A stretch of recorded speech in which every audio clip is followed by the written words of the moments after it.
Halo semua, teman-teman dan bapak yang amat dihormati sekalian. Akhirnya, seperti biasa, Dewan Rakyat panas lagi, hangat lagi dengan beberapa isu-isu terkini.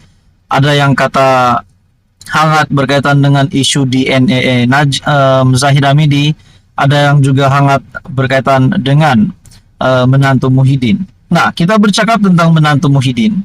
Akhirnya dalam sebuah artikel dari astroawani.com, soalan mana menantu Pago hangatkan Dewan Rakyat.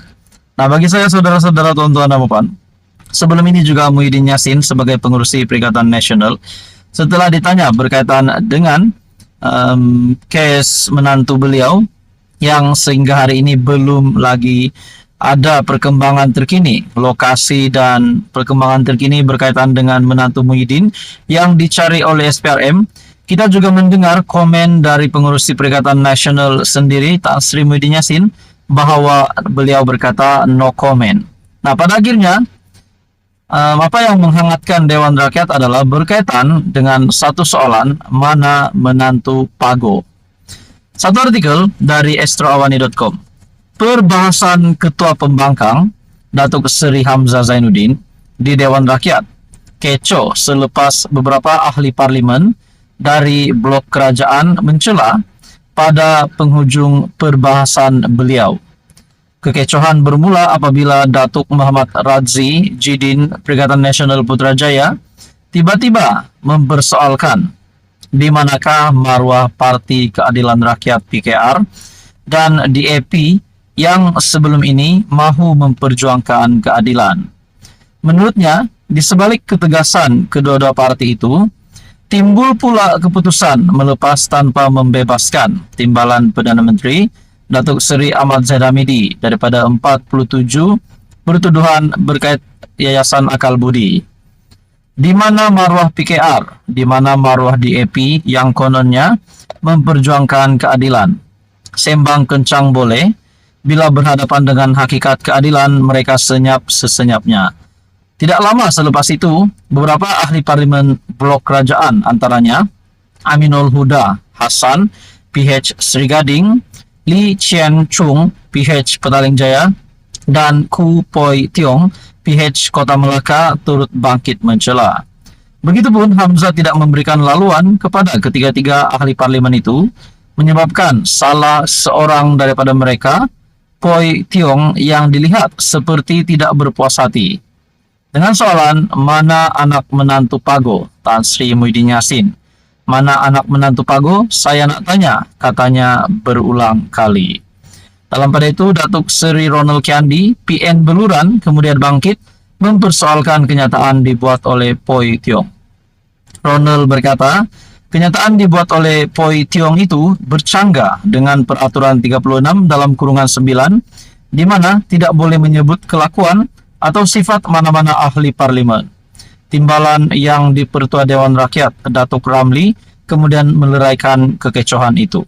Nah, jika kita bercakap tentang DNA Zahid Hamidi, Perdana Menteri Datuk Seri Anwar Ibrahim tidak boleh disalahkan, disebabkan beliau sendiri sudah membuat kenyataan bahwa tidak ada kaitan, tidak ada campur tangan daripada beliau berkaitan dengan keputusan di NEE Zahid Hamidi, yaitu melepas tanpa membebaskan 47 pertuduhan berkait Yayasan Akal Budi yang dihadapi oleh Zahid Hamidi sebelum ini. Namun pada akhirnya, saudara-saudara, apa yang membuat Dewan Rakyat semakin kecoh, yaitu berkaitan dengan soalan mana menantu Pago. Bagi saya, saudara-saudara, ini perlu dijawab secepat mungkin. Jadi saudara-saudara, apa komen Anda berkaitan dengan isu ini? Teruskan bersama di dalam channel ini untuk info yang seterusnya. Mohon bantu channel ini dengan menekan butang like, share, dan juga subscribe. Halo semua, tuan-tuan dan puan, salam sejahtera Malaysia. Selamat datang ke channel Fels Lifestyle. Umum mengetahui setelah kepimpinan muda yang dipimpin oleh Presiden muda, Syed Saddiq Syed Abdul Rahman, sebagai ahli parlimen Muar. Setelah mereka ataupun kepimpinan Syed Saddiq ini menarik sokongan daripada kerajaan perpaduan, Sudah pasti banyak kecaman yang diterima oleh Syed Saddiq, tapi tidak kurangnya juga ada yang memuji tindakan berani Syed Saddiq itu. Namun beberapa pemerhati politik yang saya lihat, ada yang kata Syed Saddiq ini sebagai kacang lupakan kulit, disebabkan kedudukan beliau sebagai MP hari ini dan juga wakil tunggal adun dari muda juga. Kemenangan mereka itu adalah ihsan daripada Pakatan Harapan. Tapi pada akhirnya kepimpinan muda ataupun presiden muda telah sah mengumumkan menarik sokongan daripada kerajaan perpaduan. Nah, saudara-saudara, apa kesan yang buruk kepada Syed Saddiq?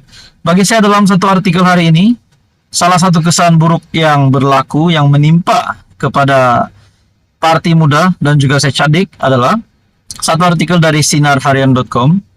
Kerjasama dengan muda diberhentikan serta merta, kata Jimmy Phua, yang mengejutkan untuk muda ataupun Syed Saddiq. Kerjasama dengan muda dihentikan serta merta, kata Jimmy Phua.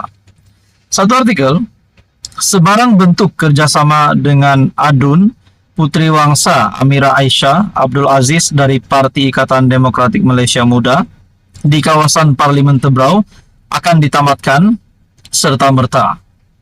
Ahli Parlimen Tebrau Jimmy Phua berkata, keputusan dibuat selepas Presiden Muda Syed Saddiq Syed Abdul Rahman menarik sokongan terhadap kerajaan perpaduan. Susulan tindakan itu, Pakatan Harapan Johor melalui Ketua Pengimbang Dewan Undangan Negeri DUN Andrew Chen Kah Eng telah putuskan untuk tidak lagi bersama muda di dalam blok pengimbang Pakatan Harapan. Jelasnya yang merupakan adun Putri Wangsa sebagai wakil muda di Johor, beliau tidak lagi akan berkongsi blok yang sama dengan PH atau Barisan Nasional. Cubit paha kanan, paha kiri pun terasa makna, maka saya selaku ahli parlimen kerajaan perpaduan turut membuat keputusan menamatkan sebarang kerjasama dengan adun Putri Wangsa di Tebrau dan dalam masa terdekat akan menyusun gerak kerja penyelarasan di DUN Putri Wangsa. Hakikatnya, muda wujud atau tidak, ada atau tiada di Malaysia, di Johor dan di Tebrau tidak memberi apa-apa makna kerana tiada beri nilai tambah kepada PH. Sebaliknya, banyak menyusahkan dengan mengeluarkan kenyataan demi kenyataan yang bertujuan menyerang kerajaan perpaduan. Beliau yang juga naib pengerusi Parti Keadilan Rakyat PKR Johor menggesa muda cermin diri kerana tanpa bantuan jentera, penyokong dan pengundi PH, mereka tidak akan sesekali berpeluang memenangi kerusi Parlimen Muar dan DUN Putri Wangsa. PRN di 6 negeri membuktikan perkara ini apabila mereka hilang deposit di semua kerusi di mana mereka sanggup bertanding lawan PH di 19 kerusi. Tidak melampau untuk saya ibaratkan muda seperti kacang lupakan kulit. Satu artikel dari sinarharian.com, kerjasama dengan muda dihentikan serta merta, kata Jimmy Phua.